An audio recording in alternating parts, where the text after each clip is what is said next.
been a terrible day today on the site. Will, the site foreman, was away today. He had another engagement elsewhere. So none of this is his fault. I thought things couldn't get worse when I got the compliment from Dave tonight, second in charge after Will. What a nice lady, when I told him to F off. Just couldn't take any more of his victimisation. Couldn't stand any more of it. And, you know, I regarded nice lady as a compliment from someone like him. As you can imagine, tempers were very frayed. I had tried unsuccessfully to draw Dave's attention towards the answer phone system. And that's all I tried to do, because he was the site foreman today. I got told that he didn't need my hassle, that today he'd had to put his dog down, and he didn't need my hassle. I felt very upset because I was in no way to blame for his own circumstances, and I was made to feel that I was wholly or in part to blame. I reminded Dave that when my own cat Alma died on the last day of July, no one here on this site gave a damn about what I was going through.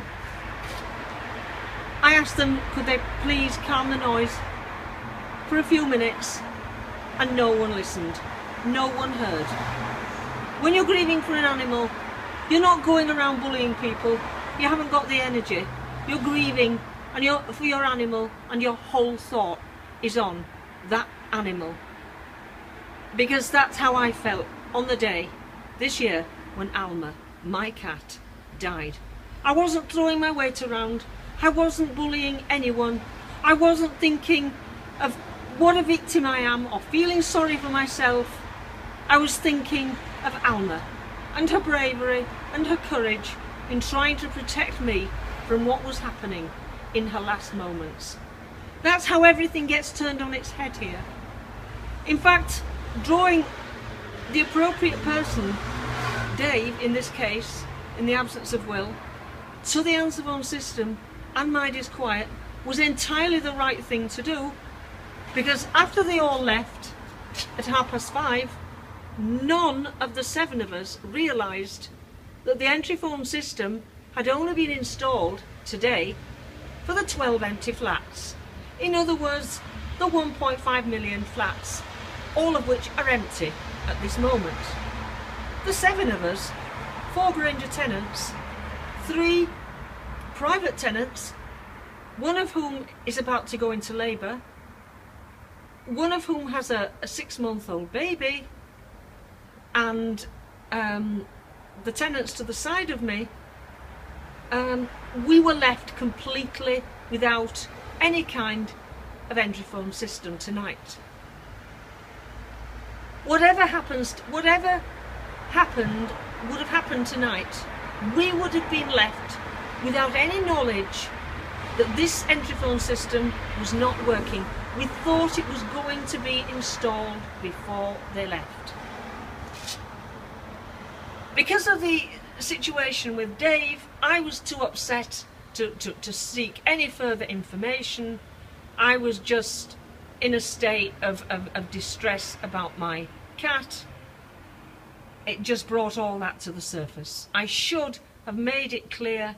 I should have gone to the people that were installing the entry phone system and insisted that they connected us before they left. That was Dave's call.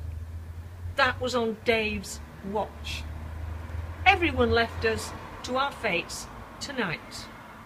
I only knew about the entry phone system when my friend Justine called, and after half an hour I finished my call to Barry and picked up the phone, which she had been frantically ringing, which was charging up in another room. There was a taxi waiting for another resident here, and another resident could not let her dry cleaner in. He was stranded. The taxi driver was out here for 20 minutes.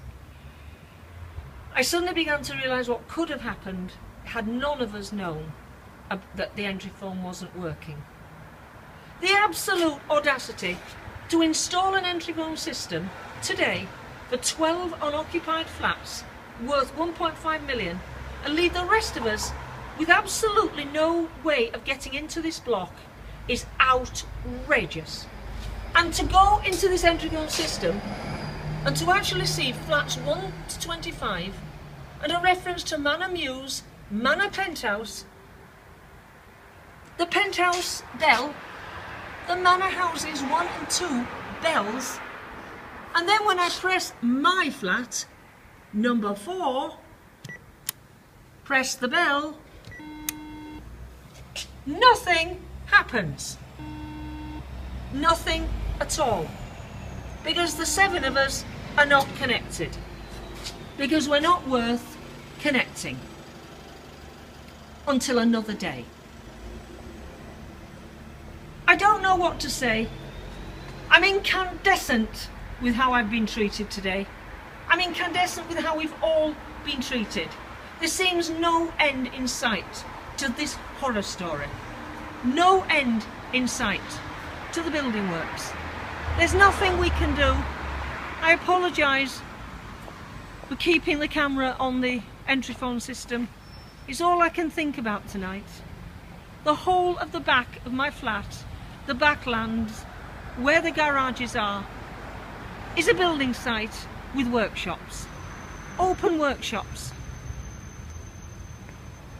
You've seen this view so many times before, both in the daylight and at night. None of you can possibly imagine what it is like to be living not just in the middle of a building site, but a building site with workshops all round your flat and the windows that look out, that used to look out onto the trees. The marble could be cut in here, in this building site where they keep their stores. But no, it has to be cut outside in the well. The wood has to be cut in the fire escape, in the stairwell. The bricks have to be cut outside my far bedroom window, between my bedroom window and the oil storage tank in the garage.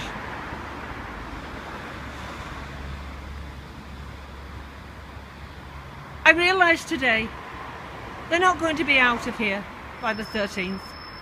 They're not going to be out for Christmas. They're not going to be out for the New Year. They're going to be here indefinitely after the builders' break for Christmas, presumably about the 19th. I'm left with this mess to go into the New Year with. That's the 139 going up to Hampstead. That's the tree against the night sky. There's nothing, absolutely nothing we can do. This is how near this wall is. This is how near this house is to the future car stacker, which is planned for this area. The entry phone system assumes that this consent to go ahead has been given. Why else could he possibly put that entry phone plaque up? All this is a building site during the day. Every single square inch is a building site. My flat is engulfed. Here is where bricks were cut today. This is where the car stacker will be. You'll already notice that the lights have failed. None of them are still working. Why should they take the care? Our flats are not worth 1.5 million. We don't amount to anything in the scheme of things. The flats the lights which were repaired last week, still not fit for purpose. Oil storage there, bricks being cut with a grinder here. will be the site of the car stacker. All the trees will go, every single one.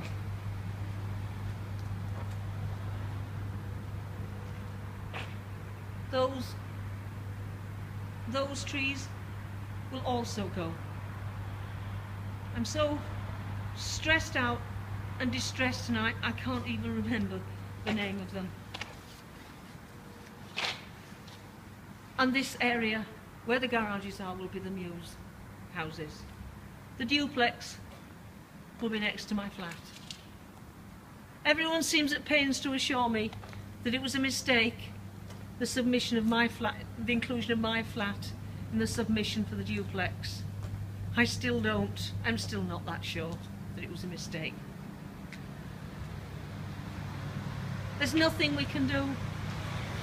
He's going to get his planning permission. He obviously feels that. It's totally obvious.